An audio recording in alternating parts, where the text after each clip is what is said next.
Yeah. What's up, guys? Happy Saturday. July 26th? It was Saturday, right? I felt like it was the 27th. What do I know? What do I know, man? I hope you guys are having a good weekend. Beginning of the end. Whatever. What's up, Cujo? What up, Lorenza?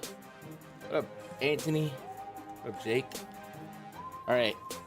Everyone knows, and this, you don't have to look it up. Everyone knows day baseball doesn't count. It extra doesn't count when your pitcher's Marcus Stroman. It quadruple doesn't count when you don't have Aaron Judge in the lineup. So it's whatever, man. You know? And it octa doesn't count when you don't have Nick Castellanos. Well, I went to sleep with money on fudge. Anyway, freaking Jake. We've got, I guess, 14 games. I didn't throw the Royals game in the spreadsheet. Either one of them, huh? How's that going? It might get postponed. Yeah. No, that's a different game. Is it? Honestly, it is. Right? Dang, we're gonna have to. Somebody might have to remind me to throw that in the spreadsheet. All right, we're gonna keep it quick. So I did go to sleep with 43 cards on 6 picks. O'Hearn, Herrera, Arise, Correa, Castellanos, and Austin Hayes. Well, Castellanos wasn't in the lineup, and that's a danger. You know, I'm trying to take some night before value. So I'm just going to try to find 6 new picks. That way I'm not, doubling down. As we update some lineups and get some research done. What's up, Kai? All right, early slate. Blue Jays at the Tigers. So in unison with Mr. Ross weather report. Models have really been jumping around a bit lately, suggesting the heavier storms will miss Detroit just to the south, with some scattered showers clipping them. That would bring us a chance for delay because models have been so inconsistent. I'm putting a yellow-orange. We'll circle back pregame. All right, cool. So it doesn't seem as drastic, but we'll do that. We'll do that. Blue Jays have a 3.1 run total. Tigers 4.1. We got Kevin Gossman taking out Tariq Skubal. We do have confirmed lineups for both teams. Blue Jays throwing out Davis Schneider, George Springer, Vladdy, Bo Bichette, Alejandro Kirk, Addison Barger, Ernie Clement, Miles Straw, and Leo Jimenez as projected. Inversely, the Tigers, Gleyber Torres in the leadoff spot. Riley Green, Spencer Torkelson going from 5 to 3. Colt Keith going from 1 to 4. All right, they're shaking it up. Lucio Perez. A lot of teams skidding out of the All-Star break here. Jake Rogers. Hey, Rogers! Not a whole lot to see and like here. Kevin Gossman, 3.82 expected ERA, 23.4% K rate. A little bit of power allowed to both sides of the plate. A little extra average allowed to righties and lefties. But that might be a little bit of luck, a 4.23 xFIP. With most of the batted ball data being almost identical to last year. So not like he was giving up a high average last year, but xFIP is pretty high. Inversely to righties, a little extra average allowed this year over last year. Batted ball data is not really the same. He's giving up some ground ball in lieu of line drive and more fly ball. So righties have a bigger chance this year of hitting the balls that score the points. But this is a game in Comerica, pitcher-friendly park. Ball totals kind of low. Obviously, I lean the Tiger side here because Tariq Skubal is throwing baseballs. 34% K rate for him. This is a unique matchup where the Blue Jays, particularly against lefties, are one of the lowest K rate teams in all of baseball. Matter of fact, only leadoff man Davis Schneider and Addison Barger have above average K rates. Everybody else is pretty doggone low. So, it might cost them some strikeouts, but Skubal is in like a different echelon where I don't even I don't tempt it, right? Once you get to those 30+ percentile guys, not the percentile, man, they're just demons, right? So if he goes out there and strikes out 8, no one's surprised. Interest ranking, Tariq Skubal at the tippy top. Kevin Gossman, a little bit of Tigers. Because it's a 3-game slate, I think you look at the Blue Jays, but it is hard to pay $5K for Vladdy against the best pitcher in baseball. But those splits are at least hopeful. Let me turn this down in my headset. All right, so that's how I'm gonna rank that out. I'm gonna leave the Blue Jays off. We're gonna matriculate on to the next one. Arizona Diamondbacks, Merrill Kelly taking on Andrew Heaney, and the Pittsburgh Pirates. D-backs have a 4.9 run total. That's gone up 0.3 of a point. Looks like the game just went up half a run since I went to bed. Ketel Marte, Corbin Carroll, Lourdes Gurriel Jr., Eugenio Suarez, Randall Grichuk, Tristan English, James McCann. The lineup gets weird, real who's that real fast. Geraldo Perdomo. All right, confirm that. Pirate side, Spencer Horwitz, McCutchen, Brian Reynolds, Tommy Pham, O'Neill Cruz, Ke'Bryan Hayes, Joey Bart, Eover Peguero, IKF, and we will green light that. So I actually do want to pause on this game and find a prop or two, because I do think D-backs give me a little bit of hope. Merrill Kelly throwing baseballs here for the D-backs, a 24% K rate, 3.87 expected ERA. Performing better against righties than lefties, and the Pirates are only throwing out 3 lefties, and they all kind of suck other than O'Neill Cruz, who still strikes out quite a bit. So you put Merrill Kelly in PNC Park with those splits in his back pocket, it actually is kind of a favorable spot. I'm gonna give the D-backs a little bit more credence than him, but I'm gonna put Merrill Kelly second. D-backs 1. I'm not really there on a Pirate stack, so I do want to check a few things. One, let's see what kind of lines we're getting on Merrill Kelly. Not that I want to go crazy here, but 5.5 Ks. Let me double check the outs while we're here. DraftKings Sportsbook. A couple outs last night I had to make up just to get us a prop. Hearing music over voice, mic up. Let me make sure the audio. I don't know. Anybody else hearing that? What up, Chase? What up, Andy? Make sure the right mic input is on, I guess. I don't know. Default. Yeah. I guess it's a little low. I turned the music down. Anyway. Strikeouts thrown. Merrill Kelly 5.5. Pretty even money. A little on the under, so I'm not going to deal with that. Do we have fantasy points for him? No. All right, cool. I wanted a second one here to go look at outs. We don't have Merrill Kelly outs. Hello. All right. I put 17. I think 17.5 is kind of fair here. What I do want to look at is the offense, because I think there might be some value in Lourdes Gurriel. We go over to PrizePicks, over to Gurriel 6. So that's kind of what I like. So let me go second half research. Actually, I kind of have a tab working on this, but if it did.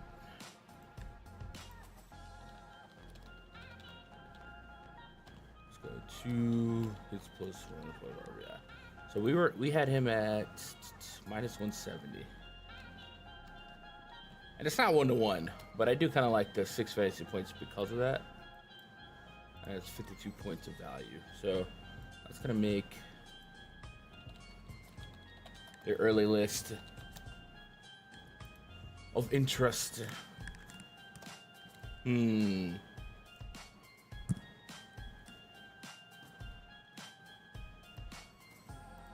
That's probably gonna be the peak of my interest. I only want to grab like one. Otherwise, you have to get double taxed here.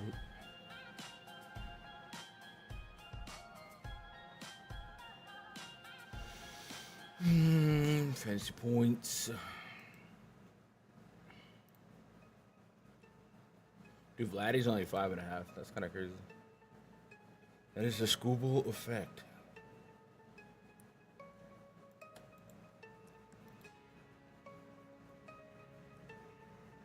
Suarez is 5.5. That's actually lower than Gurriel. I mean, I guess the line's a little stretchier. Here, what up, Mike? All right, we'll list that just for the heck of it. What did you say it was? Minus 150, 145.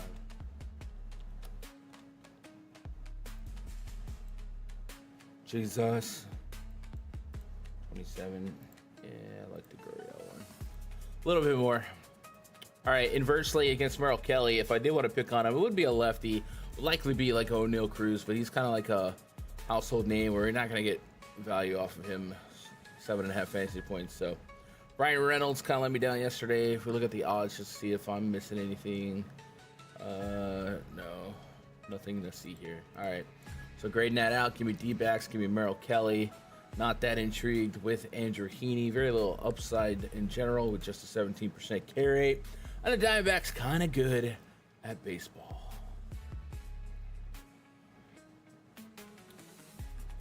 Next up, Cincinnati. How's the weather out there? Few showers around, especially early. No major concerns. Cool. All right. Rays lineup is Yandy Diaz batting leadoff. Christopher Morel, Junior Caminero, Jonathan Aranda, Jake Mangum, Danny Jansen, Jose Caballero, Johnny DeLuca. Yo, I feel like I donked out on some DeLuca stuff earlier this season with like crazy stolen bases. If that's the guy I'm thinking of. If it is, having him and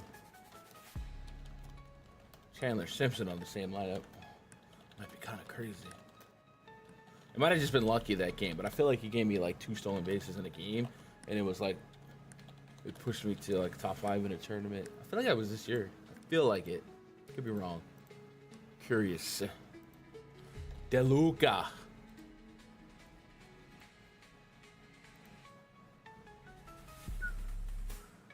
Four stolen bases in 9 games.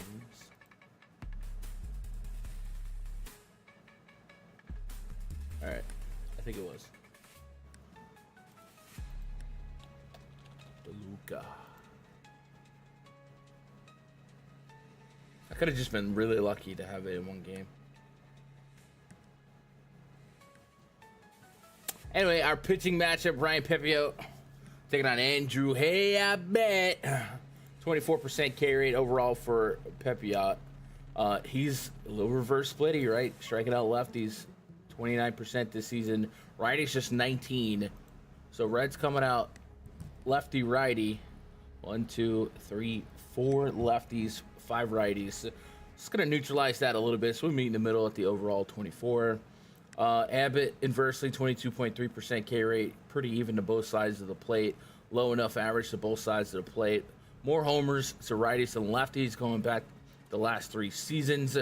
Batter ball data this year pretty similar to last year with half the home run per 9 and a little bit more line drive. So not a whole lot to go after here, but the fly ball rate, the line drive rate, and a couple of Rays here that we do like against lefties. Yandy Diaz, Junior Caminero, all guys that kind of tug at me. So I'm gonna see what we can get in this game. All right. I think I clicked something wrong.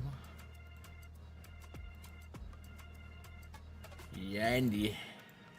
Minus 190, Caminero minus 150. So I would imagine Yandy's like 7.5, so it's not really going to be a bargain, but we'll look. 7.5. Called it. Caminero's at 5.5 though. That is more intriguing. At minus 150. So there's some value there. I do have some action already on Hayes, so I don't want to add him to the mix.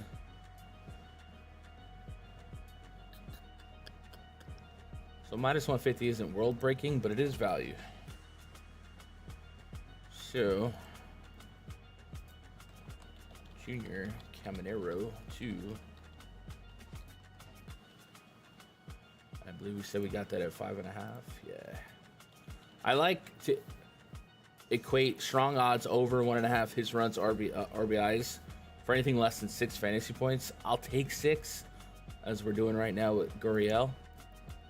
But basically, you put that in perspective. RBI single is going to be about 5 points. So you're just kind of hoping to make up the difference with a little extra luck. Maybe it's a double. Maybe he draws a walk, something like that later on. So it's not 1-to-1, but that's kind of something that I like to add to the process. I don't think we're going to add anything for the race here. So interesting this out to. I think both pitchers are pretty even heat. I think everything's almost equal for me here. Literally everything's pretty much equal. I like all things equally. I guess we would just Reds, Rays. I'm gonna go Abbott. Pepiot. No real conviction there. Do we have better out projected here? 17.5, 17.5. So that is gonna increase their projections that we had. And I'm gonna throw a little QS points in the mix for them. Speaking of which, throw some in a blender for some of these other guys we've already done. Cool. All right, that's our early slate. Resort that. It's gonna put Cincy, Arizona, TB, Detroit in the stack rankings, and then Skubal, Kelly, Gossman, Abbott. So pretty even. It's just like Heaney. It's on the outside looking in on a happy family that once loved him, eating a nice Christmas dinner. That was too much. 3.7 run total for the Rockies as they face the 6.1 run total Orioles. Antonio Senzatella taking on Trevor Rogers. Hey, Rogers. Don't have a confirmed lineup for either, but imagine it's pretty stable. No Ryan McMahon for the Rockies. I guess the projected lineup is going to be pretty stable. This is all stuff I pulled at like 1 a.m. So we might have to come back and clean this up anyway. But something a little bit more not McMahon-y would be a better placeholder.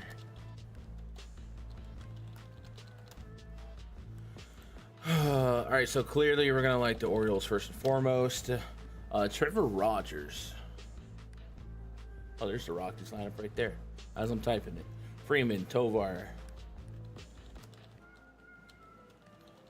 Rockies put up a little bit of fight lately, a little spunk.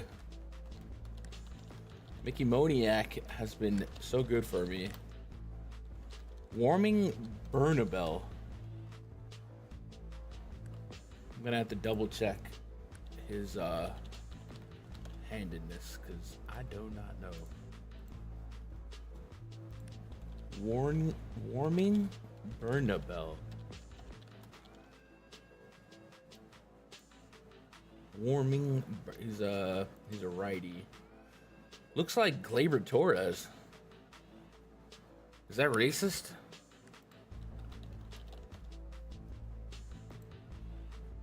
Hey man, I said the same thing about maybe not. Okay. What are we working with? Warming. 373 average to lefties, 275 to righties. 6 bombs in 71 games, 207 at bats. Nothing crazy, right? Slugging is 430, 481 on those splits. OPS around 800. So, I mean, like, perfectly fine, right? Nothing crazy. Bare bones min price on Fanduel.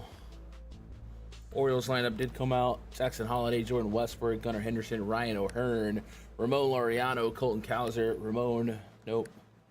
Tyler O'Neill, Cedric Mullins, and Jacob Stallings. So I already have some action on Ryan O'Hearn from this morning, but I think there's going to be a gem in this game elsewhere. I just want to kind of lean on how much we can expect from Trevor Rogers. So it looks like 17.5 is his out projection. So that'll stabilize the projections there. And I think we want something. I think I might grab another Oriole here. It is. I mean, I said the same thing about Garrett Cole. And let's go look for 2 hits plus runs RBIs. Gunnar Henderson at 235. Now I'm assuming he's for sure at 7.5. 8, yeah. Ryan O'Hearn's still at 6.5. Is that what I grabbed him at this morning? 6.5? Yeah. That hasn't moved. So everything is kind of expensive on the Orioles side. Colton Cowell. They could be brothers. Hey man, so good day. Man, they're not gonna give me nothing. Ramon Laureano minus 155, but we're not gonna get fantasy points for Laureano. OBR 6. That kind of checks the boxes, man. Laureano has been really good this year, somehow, especially against righties.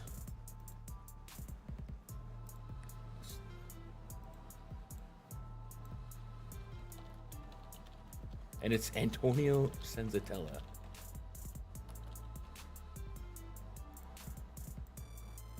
$32 points of value.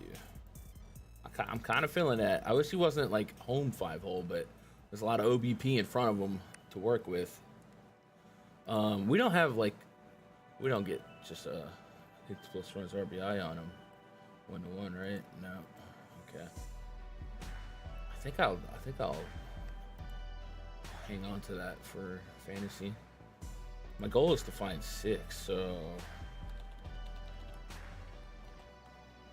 that gives me 2. Oh, with Junior Caminero, I forgot about him. So we're at 3. I'm almost sure these lines are going to move when it's time for me to actually sit down and put them in. That's what they've been doing to me, but we'll put Eugenio 5.5. I'm thinking Gurriel's the play there. It's going to be a coin flip.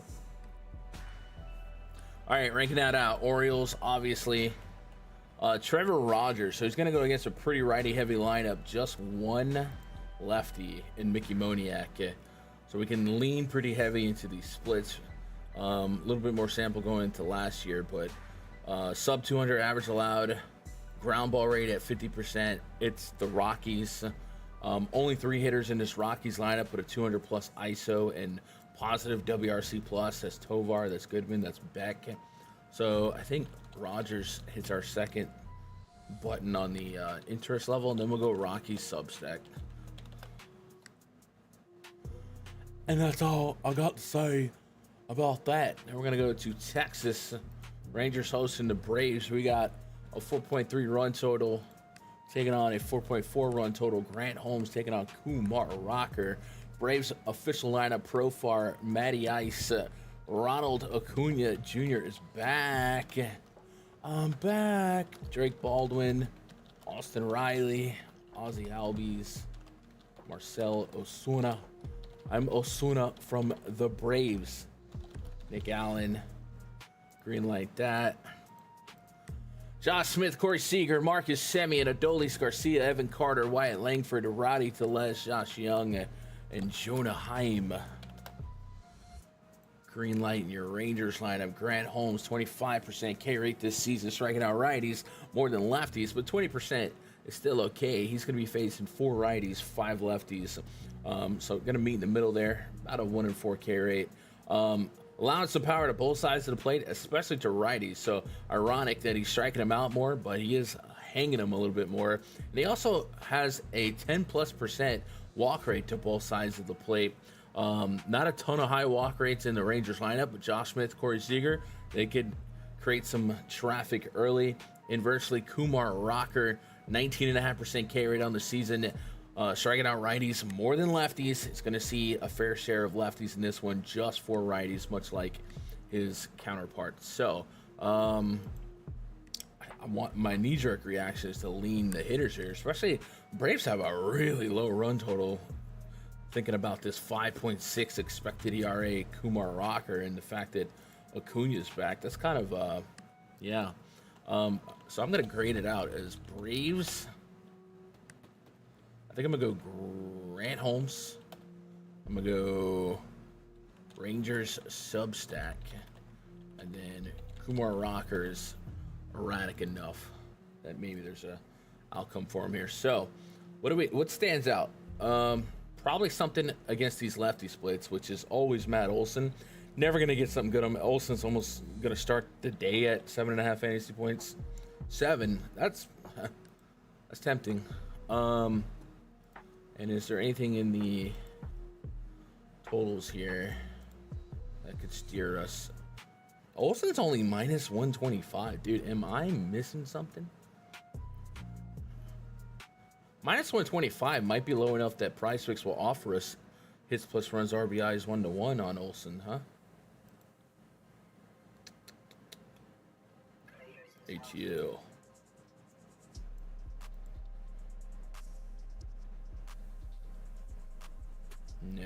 No. Really? You make me pay taxes on minus 125? You stingy.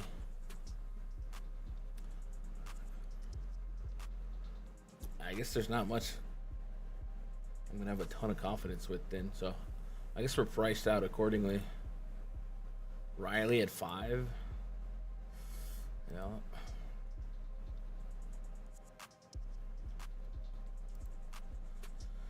Yeah, I got nothing. Some weather in Baltimore?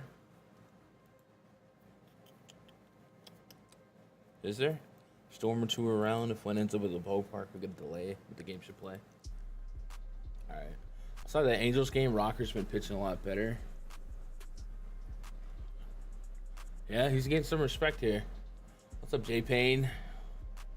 Hope you've been all right. All right. Well, we'll rank it out as such. Doesn't seem like there's a ton of prop value. If you throw in value by the wayside, though, attacking these rocker splits is Matt Olson all day long, all day strong. You got to get around these ground ball rates, and I think that's where he's going to find his success going forward. And then stretching into some more strikeouts. But Olson looks the best, but don't need to force it. Moving to Chicago. Cubs taking on the White Sox. Cubs lineup is out. Michael Busch, Kyle Tucker, Seiya Suzuki, PCA, Carson Kelly, Jan Happ, Dunsby, hold me closer, Tana Dansby, Nico Horner, and Matt Shaw. Up against Mike Tauchman, Chase Mydroth, Benintendi, Vargas, Teal, Lennon Sosa, Colson Montgomery, Michael A. Taylor, and Brooks Baldwin. Run totals 5.3 and 3.9. So that game's dropped half a run. No crazy win, nothing like that. Possibly some drizzle. What did Mr. Roth say? Models have trended a little farther south with the rain, which is good. But I still think a late start is possible and that the game will play. Cool. Cade Horton on the bump against Aaron Savali. 17.6% K rate for Horton. Here's a who. 62 innings. A lot of high average to lefties. but that's coming with a 50% ground ball rate. He's kind of got a Kumar Rocker profile going, right? High xFIPs and everything, but then you see the ground ball rate and it's like, uh-oh. And hard contact is pretty similar, yeah. That's his comp. And the barrel rates are also at 12%. The homie is just Kumar Rocker. Dude, it's like so creepy similar. I guess less power allowed to lefties. Anyway, allows power to righties. We saw a Mydroth homer yesterday. We don't typically see a ton of power from this White Sox team. And there's really nothing here that I want. Aaron Savali, high average to righties, 292 average allowed, 153 home run per 9, just a 12% K rate, 582 xFIP, 16% K rate, overall 4.4 expected ERA. Hittable, beatable by both sides of the plate. Allows a lower average to lefties, and that's been something we've seen the last 3 years. This year, he's really getting beat up by righties. Kind of funny that he's only going to see one righty in the 1 through 4, which is Seiya Suzuki, and he's pretty doggone good at swinging the baseball bat. So I think ranking this out, obviously it's Cubs 1. I think Horton's more likely to accidentally have a good game than Savali. And that's kind of it. I don't want to pitch Savali. I don't really want to get to the White Sox, but it wouldn't stun me. White Sox have a lot of high walk rates here, but that's not really a weakness of Cade Horton. So we're going to go Cubs and Horton, and then I'm going to see... honestly, I'm just going to look at fantasy points before I look at any type of lines. Hap, Swanson?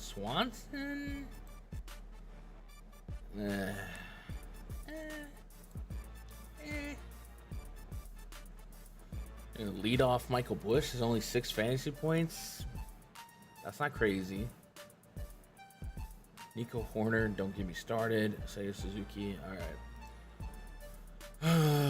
Let's see what we're working with. Michael Busch might be the play there at that price.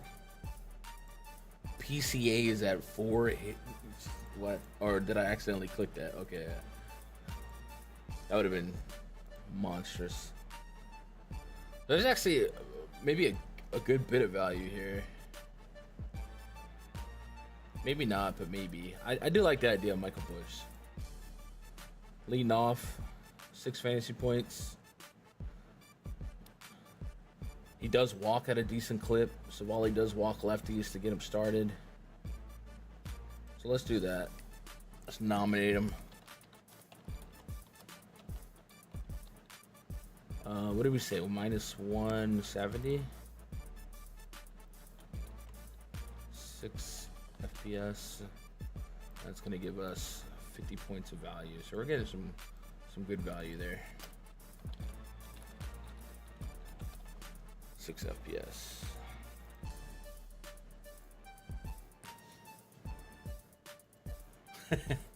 Dude, when Cam showed us the 6 pick he hit this morning, I was just salty that he got anything out of Nico Horner when I literally loaded up on that dude leading off the other day, and he couldn't do nothing. Marlins taking on the Brewers. Xavier Edwards, Augustine Ramirez,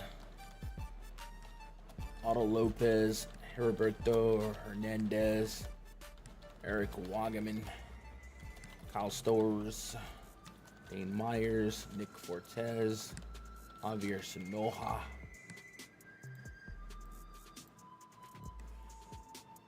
Jansen Junk taking on Jose Quintana. 18% K rate for Junk, 3.95 expected ERA, overperforming that a little bit. 55 innings of sample size behind that, allowing a higher average to lefties. Ground ball rate is like okay. Line drive rate's pretty high. He's got some really weird metrics going on. Against righties, 22% line drive rate, 42% fly ball, 35% hard contact, sub 20% K rate, but keeping the xFIP under 3.8 and the average at 218. I feel like the BABIP might be a little bit on his side right there, based on the batted ball data.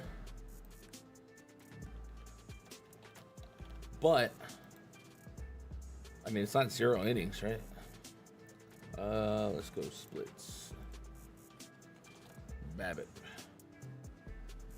264 BABIP. He's got a high BABIP to lefties though, so ironic. It's kind of even out in the wash.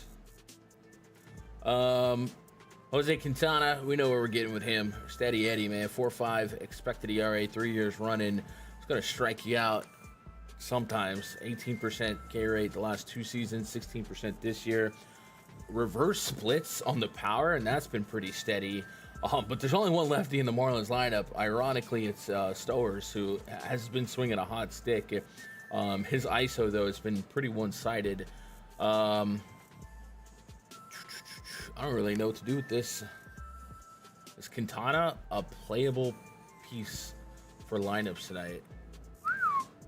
I would say his K rate to righties doesn't strike a lot of confidence in me. But I certainly could see him not giving up much runs. This is not a strikeout team anyway. He might, like, if he's not giving up hits here and he's just pitching to contact, like, he might go just ridiculously deep. I don't really have a take here. This game just, it floats. And I don't think I want to sweat anything in particular in this game. There might be something on like a cheesy Quintana prop. But I'm sure he's already at 17.5 outs, yeah. 17 outs, that's it? I mean, 6 innings seems very... You're going against a low walk, low K team. You're probably not going to waste a lot of pitches. I could see him sneaking 6 innings. But I would like that to be backed up. Quintana. So it actually moved from 17 to, or 16.5 to 17. So that's where it should be. So I'm not going to take any action on that. But it feels like a cheesy Quintana prop is there for you for the taking. 25 fantasy points. All right. Well, for Quintana, I threw. Let's move it at 17, and let's go with 2.5 implied. That's gonna give me 26.48. So I mean, that's right on the needle. But if you gave him a quality start and a win, or at least half and half, he would usurp that. So I think that number right here is pretty spot on for just the projection without win points or quality start points. So if you wanted to take a gamble on either or, he is almost a full run favorite. Full, not four. I think that's possible. So I would loosely reckon, but I don't know if you woke up today to sweat Jose Quintana.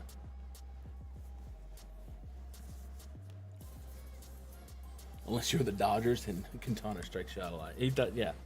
Dude, the Dodgers against contact pitchers.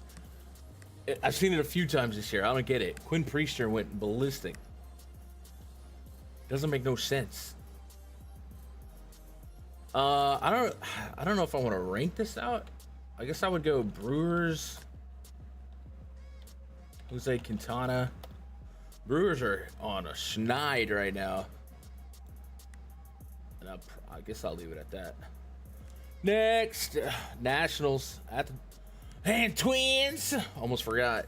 Nationals lineup: C.J. Abrams, James Wood, Words, Luis Garcia Jr., Josh Bell, Nathaniel Lowe, Brady House, Dalen Lyle. Oh, and he had the house under. You dirty dog, you sly Cam. Green light that. Buxton, Correa. Ooh, I already have juice or action on Correa from earlier, so I'm not going to nominate him. But if you guys don't already have Correa action, him batting second is even better. Now we get Harrison Bader in the 5 spot. Brooks Lee. Christian Vasquez. All right, we got Joe Ryan throwing baseballs for the Twins up against Mitchell Parker. 3.6 run total for the Nats, 5.7 for the Twins. It's gone up. Little wind going to the left, pushing 90 degrees. So without a doubt, we're gonna want Twins first. We're gonna introduce Joe Ryan. it's not a high K matchup, but Joe Ryan, you know, you get to that 30% K rate and all the other specs are pretty clean. I'm interested. We do have to concede, though, his margin for error is like lefties, right? 4.2 xFIP to lefties this year, 1.2 home run per nine. That's pretty consistent with the last couple of years. So if you're not going to strike out to Joe Ryan, you got a better chance of putting the ball up in the air. You know, get into that 50% fly ball rate, the aggregate 38% hard contact rate. So it's a little risk reward, but there could be some hope in some of these near 200 ISOs. CJ Abrams, James Wood, Josh Bell, Nate Lowe. So I would say that Nat stack. I'm not too in tune with the ownership on Joe Ryan right now, but Nat substack, not stack, obviously. Just to maybe take advantage of that. Maybe, you know, he slips up there. Otherwise, Mitchell Parker against righties, just a 15% K rate, 1.1 home run per nine, 5 xFIP is pretty neutrally bad to both sides of the plate. So like I said, I already have Correa in the blender from last night at 5.5 fantasy points. I don't know if he's gone up since then. He's gone up a whole fantasy point. Look at me getting that value, son. But I feel like there might be some more meat on the bone for these Twins. So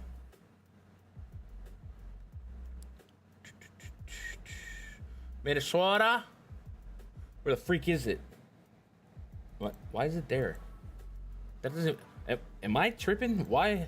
540, 605, 610, 6. What? Is that? 710, 605, 6. I feel like it's whatever. Okay, whatever. All right. So there's some other Twins here that. Bader. All right. Let's go check out the odds. 165 Correa, 155 for Royce. He's at 5.5, so that kind of checks some boxes for us. Bader 120. So I'm thinking Royce Lewis is the nominee. If you don't already have Correa in the blender, and just to double check, make sure we don't have any flat offers on hits plus runs plus RBIs. Bader. And Royce. All right, so I'm thinking Royce is the play. We're gonna roll Royce out in our. Stop. Just stop that. Never again. Royce Lewis, inspired by that 155, 5.5 FPS. Value on that 37. Cool. That's how we do it. That's how we do it. What's up, Don? Is Kyra the? Oh, Nick Kurtz. Yeah, he's pretty good. Ryan under 6.5. It's 130. Honestly, I feel like I could manually adjust his K rate here, right? I got him. I gave him credit for 29 off the median, but with just 2 righties, we can maybe dip that to like 26, 25.5. I'll give him 26, which gives me 5.6 Ks, which is certainly under 6.5. But that's assuming. Let me see. I might have him. I guess we'll probably give him 18 outs. And then for. Let me go back to 3.5 on Jose there. Yeah. What's up, Mark? Appreciate that sub, man. Hope you're doing all right. Welcome aboard. It is Saturday, so I have noticed that there's not as much content out there on the weekend. So I appreciate you guys stopping by. Unfortunately, my schedule's been way more sporadic than I would like it, but I do run this spreadsheet out every day, even if I don't stream, and share everything I'm on in the premium Discord. So if you guys are liking what you hear and you want to test it out, MLBgrind.com, week pass, get you signed up, and then get in the Discord and say, The ideal plan is streams on Monday, Tuesday, Friday, Saturday, and then maybe some collabs in there with Terry. But real life is really real lifing, and it's really effing busy. Like tomorrow is gonna be one of the longer days of the month for me. I got wrestling. Luckily, it's in my town. I don't have to drive, but I got a lot of stuff to do tonight. We just got baseball lock, and then so it's gonna be a grind. So we'll see if I'm a zombie on Monday and able to hit that live switch. But I appreciate everybody that does see the noties and comes and hangs out, man. I feel like, if anything, I should make it a point on Saturdays, because Saturdays is real content deprived across the industry. So maybe that would be where I could provide the most value and help out, you know. And if you're lurking, you got any questions, I'm just kind of like streaming research, bro. It's not like a polished play this guy, play that guy. But if you have suggestions, questions, like you want me to look at something, get a second opinion on it, throw it in chat, dude. This is just, it's whatever. It's informal. Okay. You got Kurtz for a base. Well, it's a tougher matchup today, but yeah. What's up, Joe Ross? What up, Andy?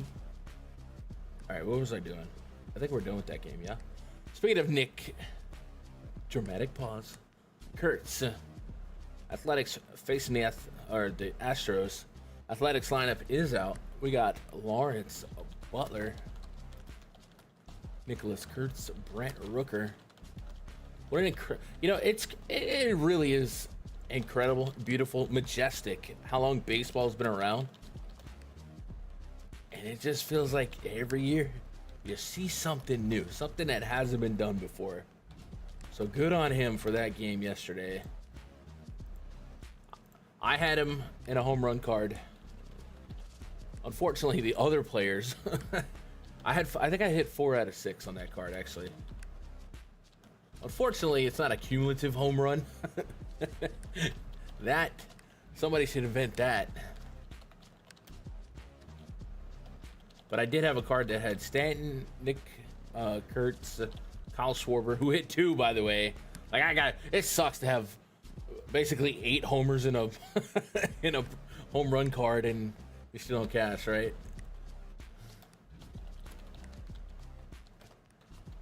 Zach Short.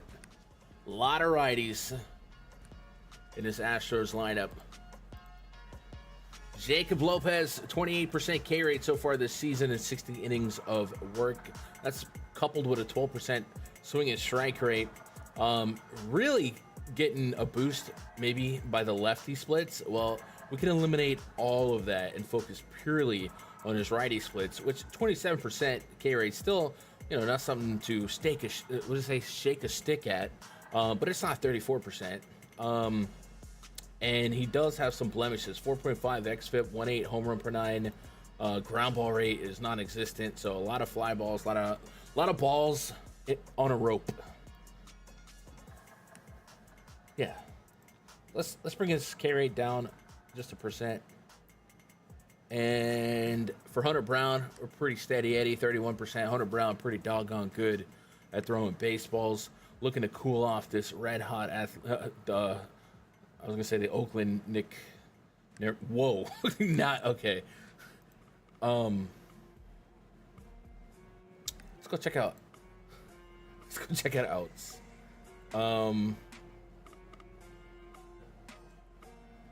Where are we at on Hunter Brown? 17.5, 14.5. So Hunter Brown's at the top of our interest ranking here. I think I like the Astros over Athletic stack. I get it. Athletics are red hot, and Mr. Kurtz is crazy. A 434 ISO is doggone ridiculous. Hunter Brown can allow power to lefties here, but man, if there's one thing the Astros and the pitching staff have done today, it's got to be we're not losing to Kurtz again the next day. So I don't know. This seems like a perfect letdown spot, but he's just been a beast. So I'm rooting for him, but I'm not going to jump on the hype train because I've already been on the Kurtz train all year. So we'll go Hunter Brown, Astros.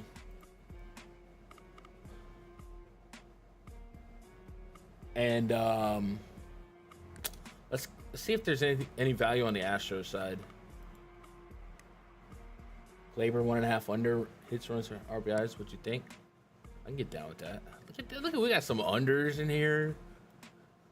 That's how you know people are sharp. They're betting unders. Where's the Astros game here? Hello. There it is. Let's see if there's any juice or any fluff we can get on the Astros. Nothing crazy. You get minus 140s on like Cam Smith, Altuve's, Yainer Diaz. Any of those guys at 5.5 fantasy points to make it a thought.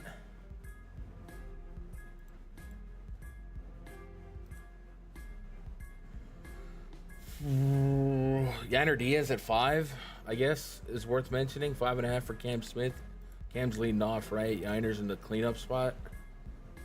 Yainer does have really strong splits against lefties. So minus 140. I guess it's worth noting. I don't have the warm and fuzzies here, but that is a soft enough line. Line? Yeah, line. Yeah. 145 FPS. And that's going to give us 22. It's not crazy, but we'll take it, right? Let's add some more QS points throughout this list. Crochet.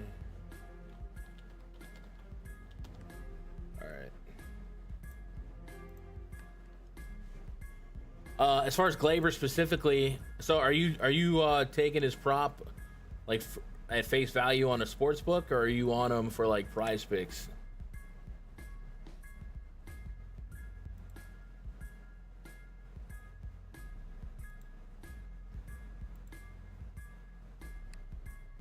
That's good. How do you feel about Rangers starting pitching and Brown as my 2 pitchers today? There's zero pushback for me for Hunter Brown. Kumar Rocker's a little shakier. Like I said, he's looked better as of late. If we go look at what he's offered, I guess if you want to look at stuff plus game logs as a starting point, 101, 94, 97, 106. Nothing like in your face. Detroit's getting, Angels suck. Padres are worse than they should be, and the Seattle's a high K team. So not gonna say he had the benefit of a good strength of schedule, but there's certainly you can kind of see it as far as success. Whether or not you think it's fluky, that's on you. 12.5% swing and strike rate against Detroit, 12% against the Angels. San Diego is not a big K team, so to rock an 11% swing and strike rate, that's pretty cool. And then a sub 10% against Seattle. I think it's risky, but there's a range of outcomes that is favorable. But I'm personally leaning Braves over Rocker. But if you're just trying to get your lineup different, you think you're going to absorb some ownership by taking Hunter Brown, I'd assume that's a way, and that's pretty cheap on DraftKings. So if I'm rostering a 6K pitcher, not thinking it's a double barrel slate, which the main slate is giving us Crochet, Brown, Ryan. There is some ace-like outcome performers. Kumar Rocker comes in for me with almost 2x his price point. So it's not insane, but I don't know if that's how I would move, right? Prize picks. So you like it? You like Glaber's under 1.5 on prize picks? Okay. So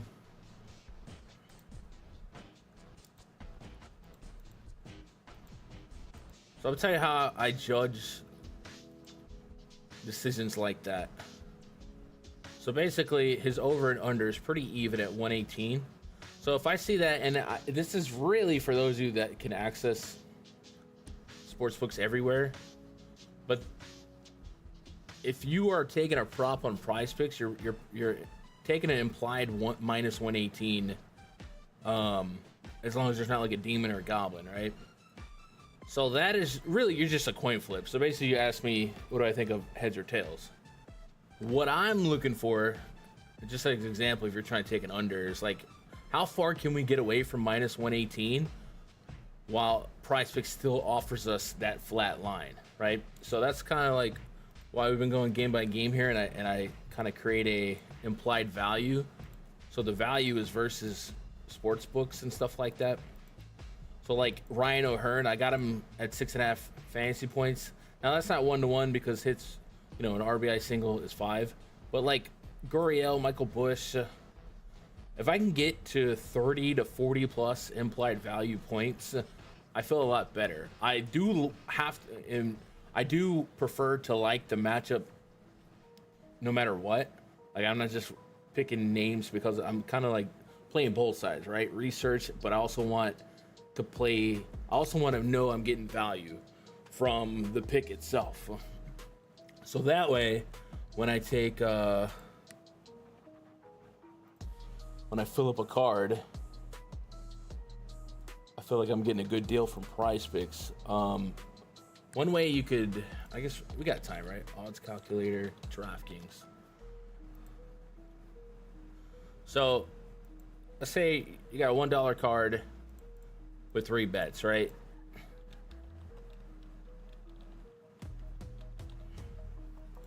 So on PrizePicks, you usually get $6 for $1, right? On a 3-pick. But if you could fill that up with some like 140s, you know what I mean? 145, 138, you're getting almost $1 value versus what you would get on the sportsbook. So in a lot of ways, PrizePicks has the advantage over the casual player. I'm trying to take that advantage back by just deploying bets that would give me value at an official book. If that makes any sense. It can get a little convoluted, confused, whatever. Well, let's just I've got a minus 200. We'll go with the minus 170, 170, 165. So these are 3 picks that are already in the blender for me, right? Minus 170, minus 165, another minus 170. So let's say I run those 3. I should only be getting 4-to-1, but on PrizePicks I can get 6-to-1 because they're selling me the same bet at minus 118. So Glaber under 1.5 hits plus runs RBIs. If you like it, you like it. But it's really just a heads or tails based on the market. So I personally wouldn't be messing with it. Would you sub Rangers pitchers for Baltimore? Would I sub Rangers pitcher for Baltimore pitcher? Or Twin sneaky? The Twins have a 6-run total, right? I don't think they're almost a 6-run total. I don't think they're sneaky. I'd assume people are running, again, haven't looked at ownership. Orioles, you can almost let run totals dictate ownership on a slate that doesn't have Coors and Sutter Health and Tampa. And I think that's exactly what I would do here. So, no, I don't think they're sneaky. But I wouldn't overthink ownership on 11-game slate unless it's extremely coagulated at like a 30% team. Where was I at? I'll get caught up here. Marlins and Brewers already did that. All right, let me get back on track real quick. Padres and the Cardinals. Padres lineup confirmed: Fernando Tatis, Luis Arraez, Manny Machado, Jackson Merrill, Xander Bogaerts, Jake Cronenworth, Jose Iglesias. I can be your hero, baby. Martin Maldonado. Green light that. Brendan Donovan, Ivan Herrera, Alec Burleson, Wilson Contreras, Nolan Arenado, Mason Wynn, Jordan Walker, Pedro Paz, Victor Scott. Not the first one, the second one. Run total for the Padres, 4.25 for the Cardinals. We got Randy Vasquez taking on Matthew Liberatore. Neither one gonna strike you out, but Liberatore will do it more than Randy will. 12% or less than a 12% K rate for Randy Vasquez this season. 1.41 on the whip. That's coming from a 280 plus average the last 2 years against lefties, and this year a 14% walk rate to lefties. Kind of getting a favor by the Cardinals here because that 4 through 8 is righties, and then you can dig into that 42% ground ball rate, 214 average allowed. and go from there. But the lefties look pretty good. Now, I do have some action on Ivan Herrera from earlier, and I love that he's in the middle of 2 lefties, and he bats 300. So I really like what I got there.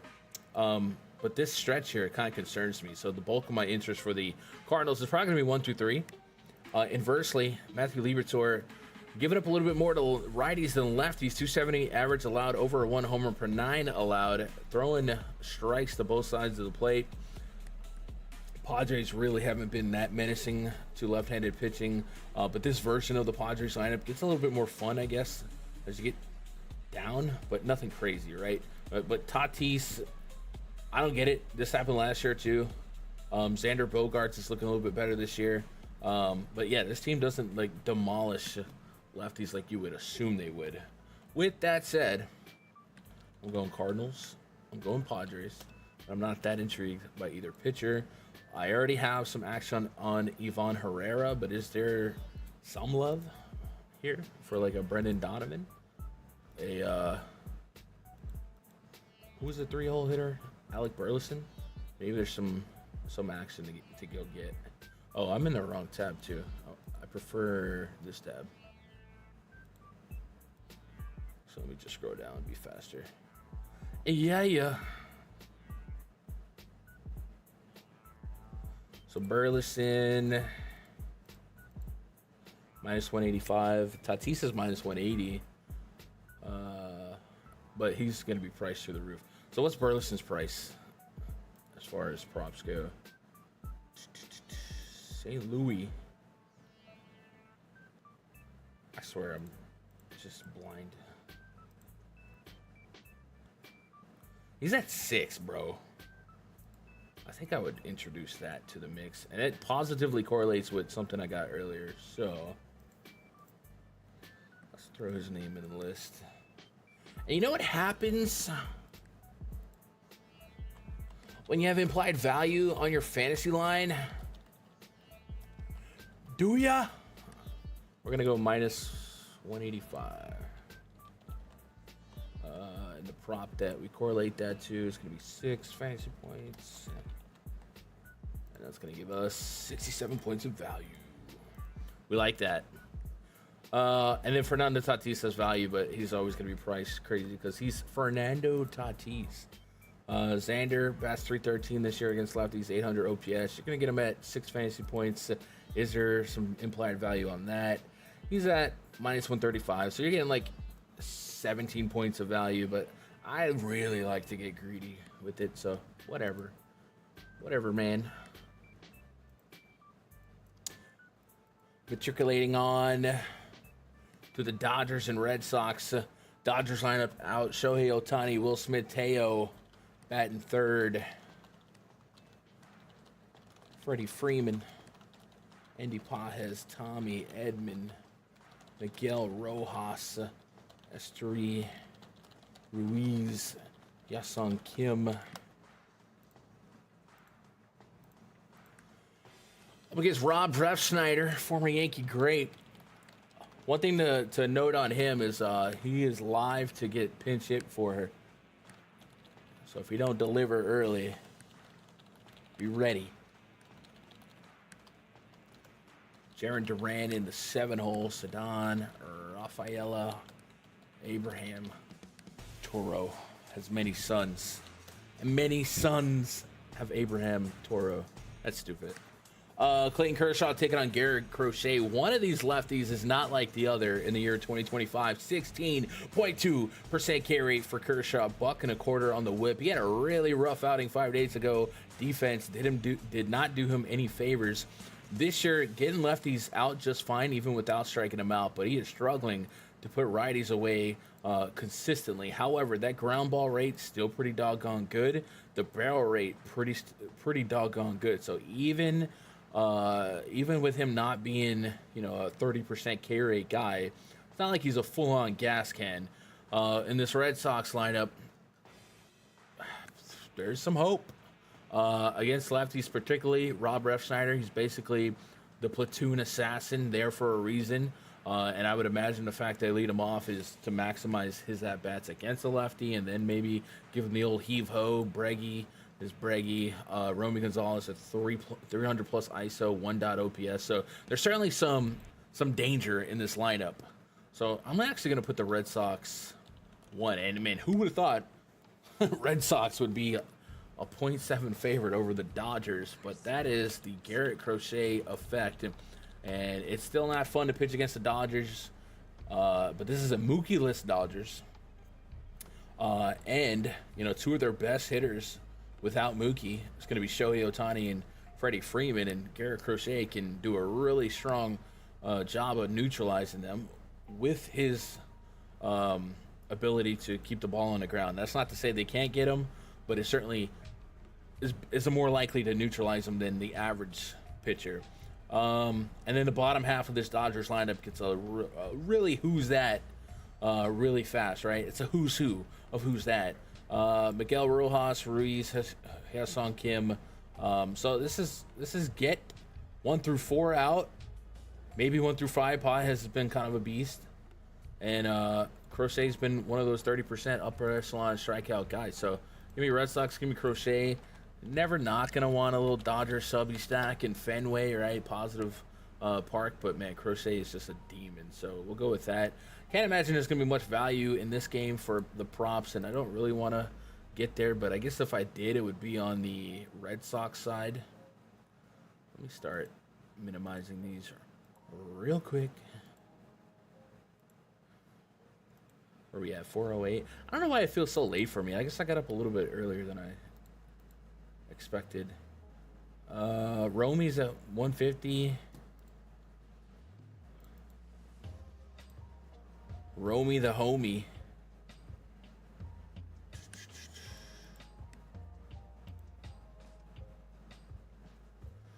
He's at 5.5. I mean, that checks the box, like the process, right? 350 average, 1 OPS, 185 WRC plus. Got a decent OBP crew in front of him.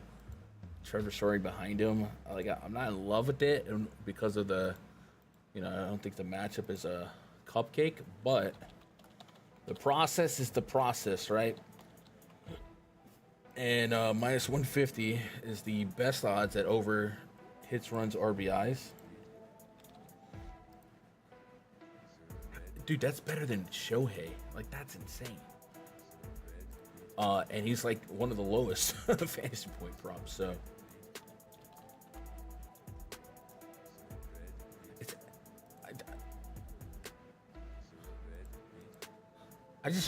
I feel like that sentence shouldn't even ever be said.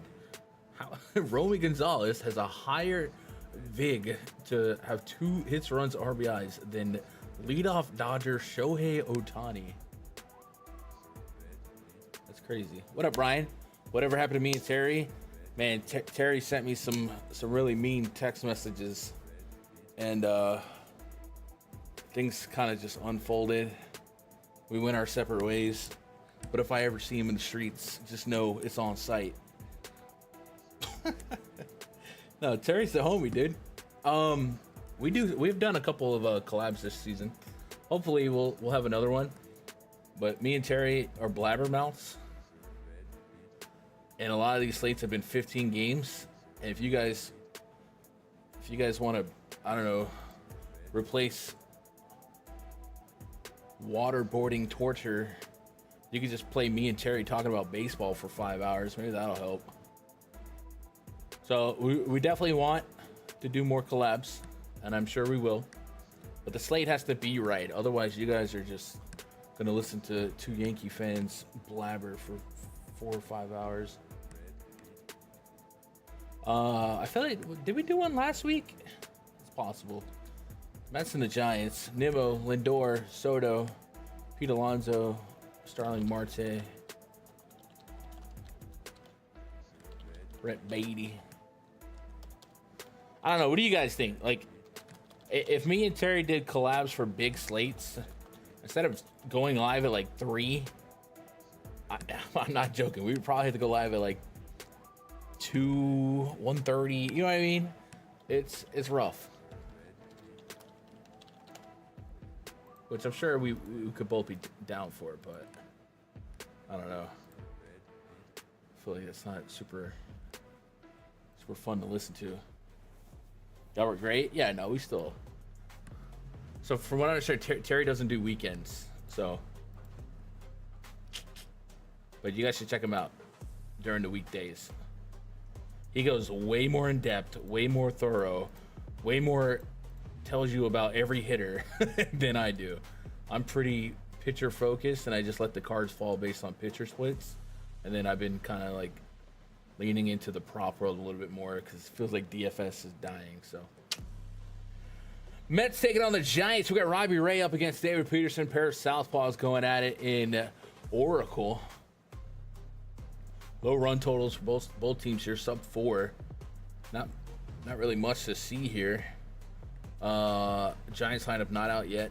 Robbie Ray has been solid, 26% K rate on the season, 3.27 expected ERA. So I think I lean into Robbie Ray a little bit more, just based on his individual skills. But honestly, the matchup is so much more in the favor of David Peterson, assuming this projected lineup looks much like the actual lineup. So the thing with David Peterson is his Ks come pretty heavily from the left side of the plate. He will surely get a chance at Devers. Yastrzemski's usually an everyday guy. Dom Smith, I think that's a coin flip. Is Fitzgerald still injured? I feel like he was their lefty killer. Tyler Fitzgerald, 7.6. Oh, he was optioned. So we'll see. Assuming they come out with 3 or less lefties, then you got to dig into his K rate to righties a little bit more, and it drops by 10%. So we gave him the 20% meet in the middle, but yeah, it's rough. So I think inversely, the Giants lineup against lefties strikes out a lot. 26% aggregate K rate this year against lefties for this squad. And not a ton of WRC plus to speak of. Elliot Ramos, Rafi Devers, Matt Chapman. And it's a pitcher's park. So I definitely wouldn't be stunned if both pitchers put up usable days. So I'm just gonna go pitching here off the rip. And then I could substack either. But I don't know that I'm going 5 deep on either team, right? Grab 2 or 3 in your subbies and go from there. What's up, Power? Do I do NFL content? I haven't in a long time. And I'm going to be completely honest. The reason why I don't do NFL content is because that market is full of the most options. And what I mean by that is, like, when it comes to baseball, I feel like I bring some value to people. When it comes to NFL, there's so many sharp dudes that are living it. They're running best balls in March. You know what I mean? Like, they're living, breathing it. I can't really give you that. I can give you odds, and I could be a good host for those nerds, but I don't. So I don't even try to compete in the most saturated market space. Maybe things will be different. I kind of, in the same with NBA, I don't think I'm in the top 5 of NBA, but like, I feel like at my best I could be top 5 for baseball, so I just kind of do it. But like, if a team reached out to me to maybe be part of their team for NBA and NFL, I would do it because I track it. I know it, but I don't feel like I know it in a sense that I'm more valuable than these 4 to 6 man roundtable shows that are giving you all these different angles. And just being humble about it. Cricket streams. Maybe. All right, 1 game left on the docket. Mariners and the Angels. George Kirby taking on Tyler. The Andersons got tickets to the game. How'd they get tickets? I would really like to be part of an NBA team this year. I just know I'm not ever gonna do NBA by myself ever again, bro. That is a grind. I did that crap for 10 years. Neither lineup is confirmed for the Mariners. 4.6 run total for the Mariners, 4.1 for the Angels. Kirby, 24% K rate. Actual ERA is a little bit unlucky versus Sierra and XFIP, or excuse me, expected ERA. Expected ERA 3.74. Facing the Angels team, you guys know the story with the Angels, man. They can hit home runs, they can strike out. You kind of head stack when you're gonna pitch against them, but you certainly can get to George Kirby quite a bit here. He struggles more with lefties and righties in terms of power. Nolan Shanuel, not a big ISO. Moncada, yes, 270 plus ISO. I heard his name in a couple trade rumors, including one to the Yankees earlier this season or earlier this day. And then the rest of the lefties, not really super powerful. A lot of their power comes specifically from the righties. So Kirby looking pretty strong here, and I think he's going to make the top of the list for me. Inversely, Tyler Anderson, not much to like. 4.5 expected ERA, just 18% K rate. Doesn't scream a lot of upside. He is facing a team that typically can strike out a decent bit. But this 2 through 4 are where the strikeouts come from, and those are three guys you don't want to really dance with too much anyway. So the 1.0 OPS of Cal Raleigh against lefties. We saw Julio Rodriguez, and he hit 2 bombs yesterday. And Randy Arozarena, that's his positive split this year as well. So I have really no love for Anderson. I'm going to go Mariners. And then, like, I don't think I'm going to type the word Angels, but I get it. Some Angels following your lineup, cool. It happens to the best of us. And that's the slate. Let's sweep some projections here. I just want to double check outs. See if anything because a couple of these guys had to make some up, right? So for Kirby, we're going to give him his 18. Tyler Anderson, 16.5. And then we'll sweep these. We'll have these swept for the subscribers, and the pitching projections will be ready to go. Kershaw at 14.5. Boy, did I. No, I only gave him 15.5. So 18.5 for Crochet. On point with what I got. 17.5, 15.5. If you guys have any questions, anything you want to look at, this is a good time to throw it at me. Once I'm done sweeping this, I'm gonna launch the tabs and maybe get a couple lineups updated. But I think we're pretty well caught up. We'll refresh Mr. Ross' weather report as well. You want Tyler O'Neill over 4 fantasy? Assuming, is he a pinch hit risk? I think I like it a lot, but you may be leaning on 1 or 2 at bats. Actually, minus 145. There's value there, so I like it. I think 4 is really low too. Is he a pinch hit risk?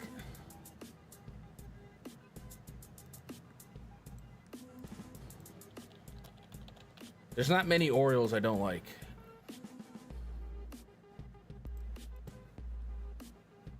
Four, 3, 4. A lot of 4.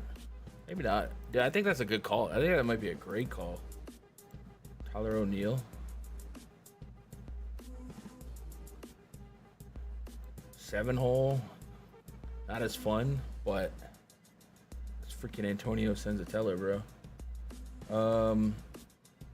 O'Neill's, we like historically more against lefties, right? Yeah. What's the bullpen looking like for the Rockies? Rocky Mountain High.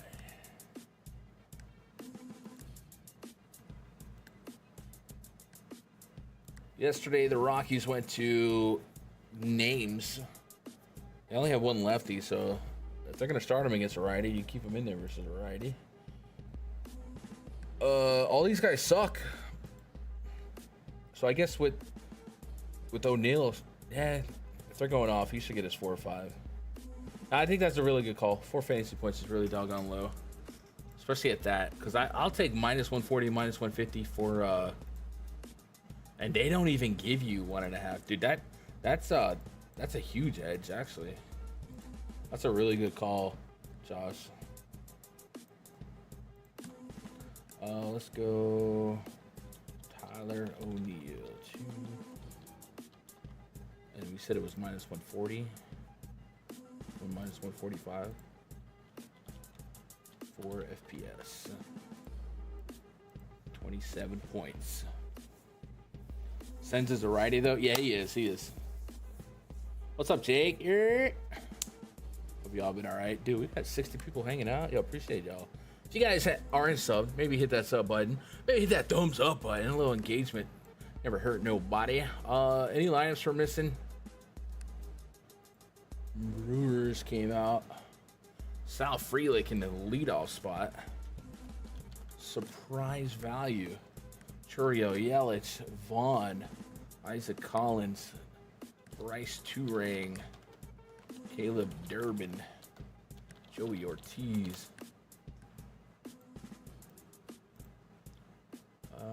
Dude, we have a lot of lineups, like a lot. We're really just waiting on. Oh, you know what?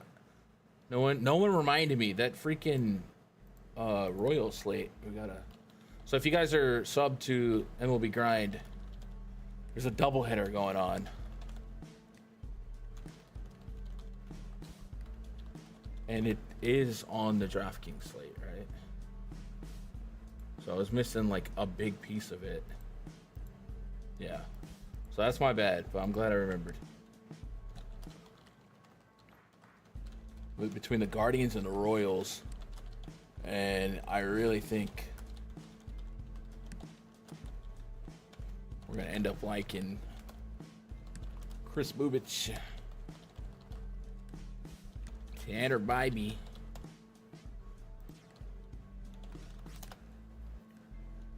Jonathan India, Bobby Witt. This might be weird. Is this game going on right now? Or what's going to take for us to get these lineups at a decent time?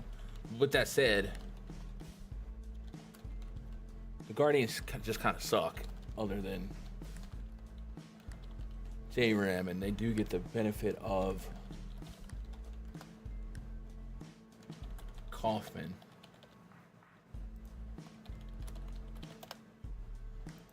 Run total 3.9, 4.3.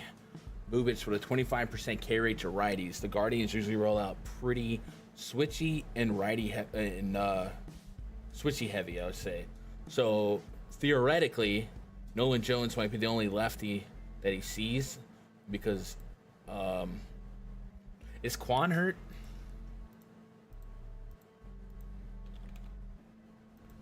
This lineup just might be bad. Even if Steven Kwan's in, it's still a lefty-lefty matchup. But Chris Bubich is quickly introduced to the player pool. That's kind of it. Let's go with a 20.5% K rate for Bybee. And Bubich is a little reverse splits on strikeouts. So if we get 2 or less lefties, Kwan's not going to strike out anyway. Then we can dig into maybe like a 20. Let's preempt. Let's give him a 20. Yeah, we'll go 25, 24. Yeah, we'll go 25. 25 is in the middle. Walk right here, 6.8. Bubich. 7. Oh shoot. And then for outs, I would imagine 17.5 for both. Maybe Bybee doesn't get 17.5, but Bubich should, right? If we're even offering that.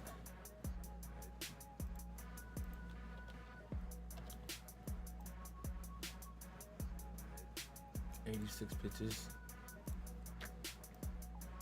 I'm gonna give him 16.5. I'm gonna go 17.5 for Bubich. I'm gonna add him there. We're gonna add Bubich to the pitcher projections. Do that. And with that, Bubich launches to the #1 spot. So definitely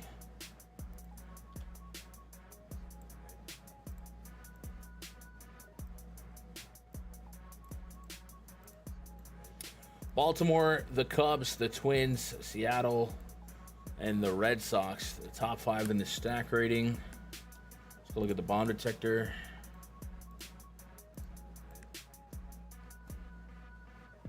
Kyle Raleigh up top, Noel V. Marte, Byron, PCA, Henderson, and Rosarena. Unique names up here, not full of Shoheis and Judges and Schwarbers. So it could be fun. It's in the 10th, Jesus. Royals use 5 arms in the pen, Guardians 4, including Clase, so it could be a lean on the starter spot. Bubich, CG. Yeah. What up, Brian? And the Giants lineup just came out, so that's good. We'll get that tidied up, and then I'm gonna go launch my Cards at PrizePicks. Actually, we got the Giants. Elliot Ramos, Rafi Devers, Adames, Matt Chapman, Wilmer Flores, Casey Schmidt, Young Ho Lee, Luis Matos, Andrew Kisner, former Philly great. So what does that change? It's just 2 lefties. And one of them is Rafael Devers. So it's going to be a tough day for Peterson. It's going to be a lot of defense and ground balls. But that's the park to do it in. All right. So as far as our value, we got plenty at 40 or more. So ones that I don't already have to make another set of 6. It's going to be Michael Bush, Alec Burleson, Lourdes Gurriel. I have a feeling some of these lines have moved since I've been blabbering. 1, 2, 3, 4. Caminero is a maybe. Ramon Laureano. I have to choose between Laureano or O'Neill. O'Neill has a smaller line, but Laureano is closer to the heart of the order as the home team.